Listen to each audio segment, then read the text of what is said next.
El siguiente relato fue escrito por don Gilberto Escobosa y forma parte de su libro Crónicas, Cuentos y Leyendas Sonorenses, publicado en el año de 1984 por el gobierno del estado de Sonora.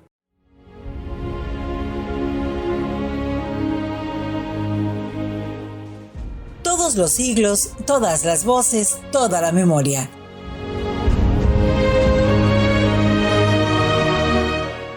México se hace y se rehace sobre las mareas del tiempo.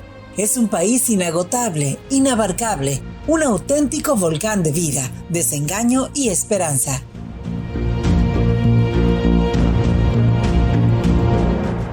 México, historia y leyenda, convoca los testimonios de lo real y lo imaginario, bajo el amparo de la palabra.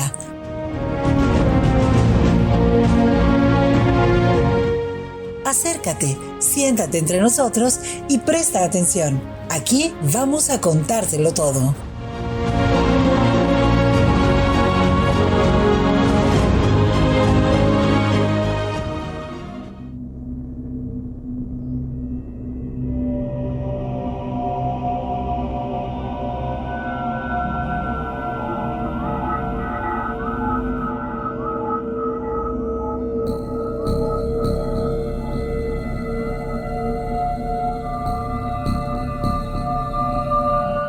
Discurría el año 1881 entre aromas de azares, de rosas, de huele de noche, de jazmines y de muchas otras fragancias que hacían de Hermosillo la ciudad más perfumada de México.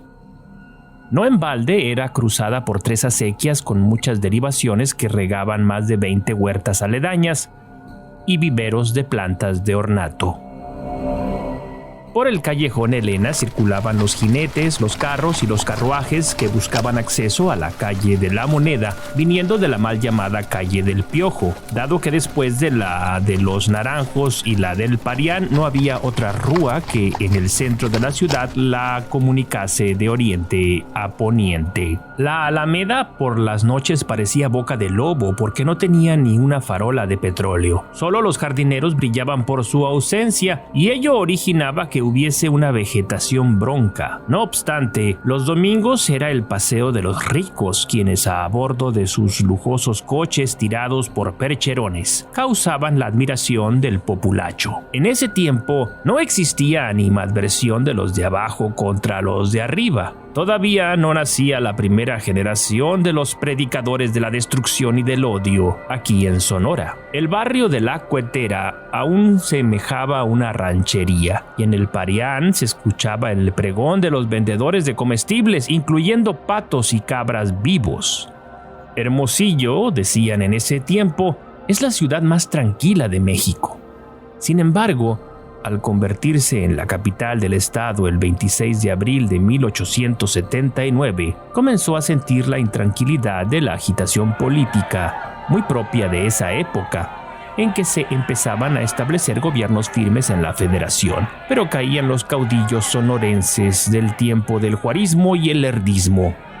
Un hombre fuerte hacía sus pinitos para gobernarnos durante 30 años. Muy tranquila era Hermosillo, en verdad, si olvidamos o ignoramos los cambios políticos que se gestaban, porque la ciudadanía era apática para concurrir a las urnas electorales y poco intervenía en los cambios de gobierno. En ese año 82, don Carlos Rodrigo Ortiz Retes hubo de abandonar la gubernatura por causas de presiones políticas en las que el general Guillermo Carbó, comandante militar, no era ajeno. Tampoco don Ramón Corral Verdugo, un hombre que empezaba a proyectarse como un gran sonorense de muchas capacidades. Pero 2 acontecimientos vinieron a turbar la tranquilidad de los pobres y de los ricos de nuestra ciudad capital. El día 4 de noviembre se inaugura la línea ferroviaria de Guaymas a Hermosillo, y esto causó júbilo general, máxime que se anunciaba que pronto comunicaría con el Paso del Norte, pasando por la ciudad de Ures. El segundo acontecimiento no causó alegría, originó estupor y lágrimas en muchos hogares. Don Juan Manuel Escalante fue abatido a tiros al salir de su nueva casa, inaugurada ese día después de ser reconstruida. La fiesta fue grandísima y concurrieron las personas más conspicuas de la localidad. Don Juan Manuel, durante los últimos 5 años, había prosperado mucho, al grado de contarse entre los 5 individuos más ricos de la ciudad. Su reputación era la de un hombre generoso y filántropo. Quien era amigo de él ya tenía de qué presumir. Por eso, el atentado a don Juan Manuel causó estupor al principio y luto general después. Y cuando se difundió la noticia de que el atacante era un jovencito de 16 años, de quien se ignoraba su nombre y su procedencia, la gente no halló qué decir. Las autoridades informaron que tal vez se trataba de un mudo. En las calles y en los hogares se preguntaban, ¿qué misterio es este?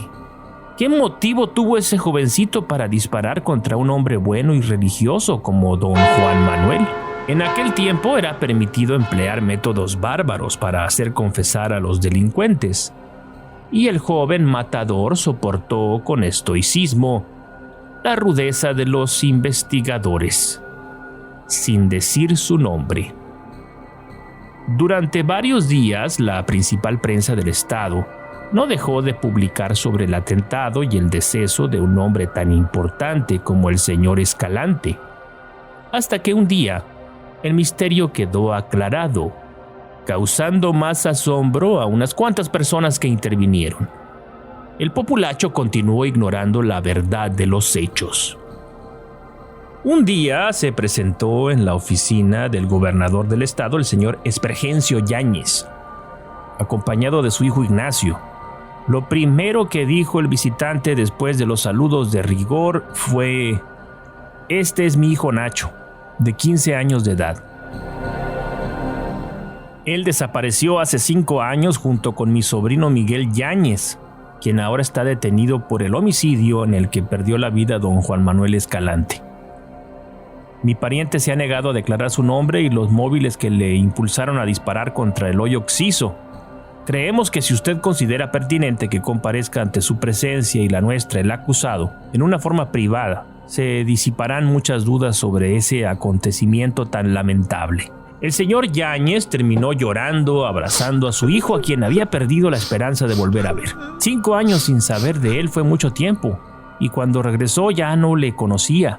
El gobernador, don Antonio Escalante, conmovido, accedió a la petición y ordenó que trajesen al muchacho preso. Lo que sucedió en la reunión no trascendió al público ni a la prensa, pero sirvió para desentrañar el misterio policíaco más grande de la época. Como ninguno de los dos jóvenes podía hablar, embargados por la emoción de los recuerdos, fue el señor Yáñez quien hizo el relato del caso, ya que su hijo le había contado todo.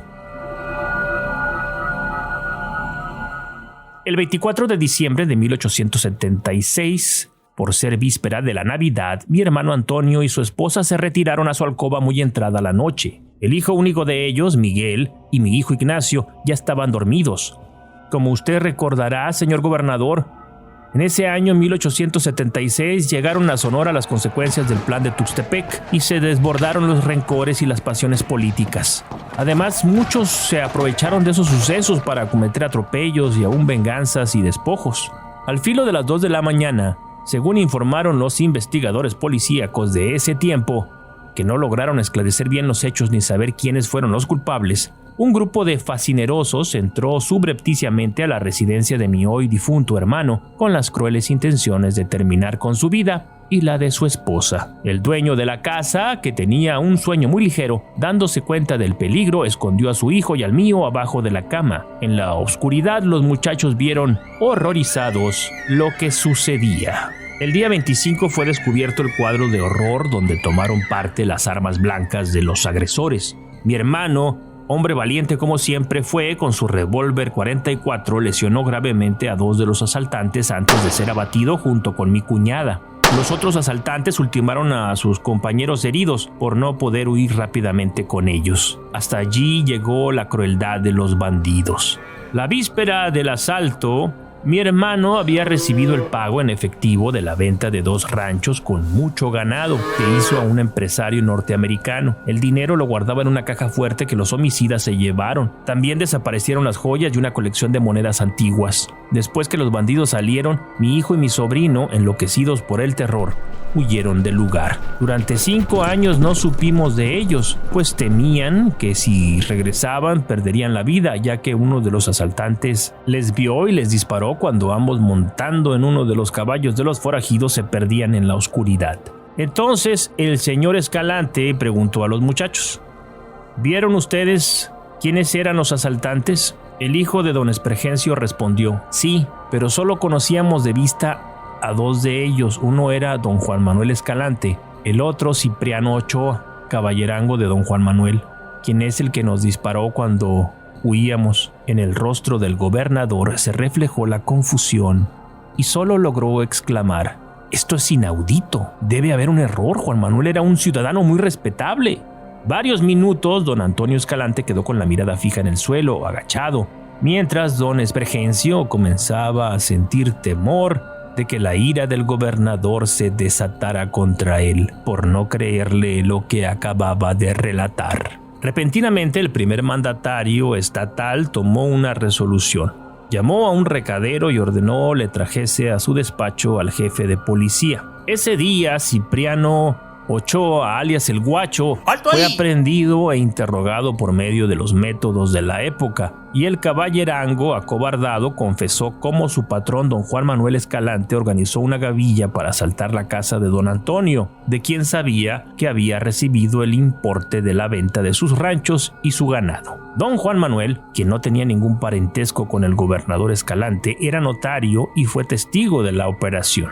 El gobernador, hombre amante de la justicia, se sintió dentro de un dilema. Por una parte, don Juan Manuel Escalante estaba emparentado con las mejores familias de Hermosillo y todo el mundo le estimaba. Y por otra, estaba el jovencito Miguel Yáñez, que se hizo justicia con su propia mano porque las autoridades jamás hubiesen sabido quién le dejó huérfano de padre y madre y en la pobreza. Pasados unos días, el mandatario estatal reunió en su despacho a todos los parientes cercanos del difunto Escalante y allí en privado les informó de lo que había sucedido 5 años atrás y del desprestigio que sufrirían si la noticia se divulgaba. Unos días después, los parientes de don Juan Manuel regresaron al despacho del gobernador y le propusieron lo siguiente: que entre todos reunirían una cantidad elevada de dinero para que el joven Yáñez comprara un rancho en Arizona y se fuese a vivir allá con su tío y su primo, pero que las cosas no trascendiesen fuera de las personas que estaban reunidas. Como la propuesta mereció la aprobación del gobernador, los Escalante entregaron a don Espergencio 50,000 pesos, que en ese tiempo era una verdadera fortuna, y se fueron los Yáñez a vivir a Arizona en el rancho que compraron. Todo esto se hizo tan secretamente que no trascendió al público, y para evitar que el caballerango Cipriano Ochoa hiciese declaraciones que descubriesen el secreto de don Juan Manuel, se le aplicó la llamada ley fuga, 15 días después de ser aprehendido.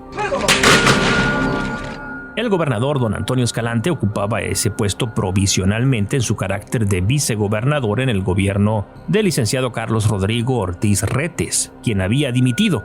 No era un hombre muy culto, ciertamente, pero no carecía de un sentido muy práctico y humano. Se daba cuenta de que al aceptar la propuesta de los parientes de don Juan Manuel, estaba salvando la vida de los Yáñez, pues aquellos, siendo gente poderosa en lo económico y en lo político, harían todo lo posible porque el asalto a la casa de don Antonio Yáñez continuase en el misterio, y hasta serían capaces de llegar al homicidio. ¿No es buena demostración para convencernos lo que le pasó al caballerango? Unos días después de que el peso de la verdad cayó sobre la memoria del que había tenido 2 personalidades, el señor don Antonio Escalante entregó el gobierno a don Cirilo Ramírez y este posteriormente lo transmitió a don Felizardo Torres para que terminara el bienio 1881-1883. El señor Torres nombró secretario de gobierno al señor Ramón Corral, quien al transcurrir del tiempo llegaría a convertirse en el gobernante sonorense más talentoso del siglo pasado.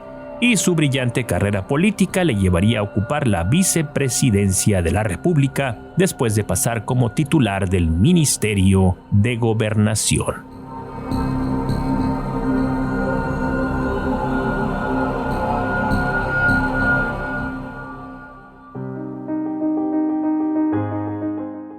Esto fue México, Historia y Leyenda. Escrito, narrado y editado por Alex Ramírez Arballo. Locución de Alicia Terán Orduño.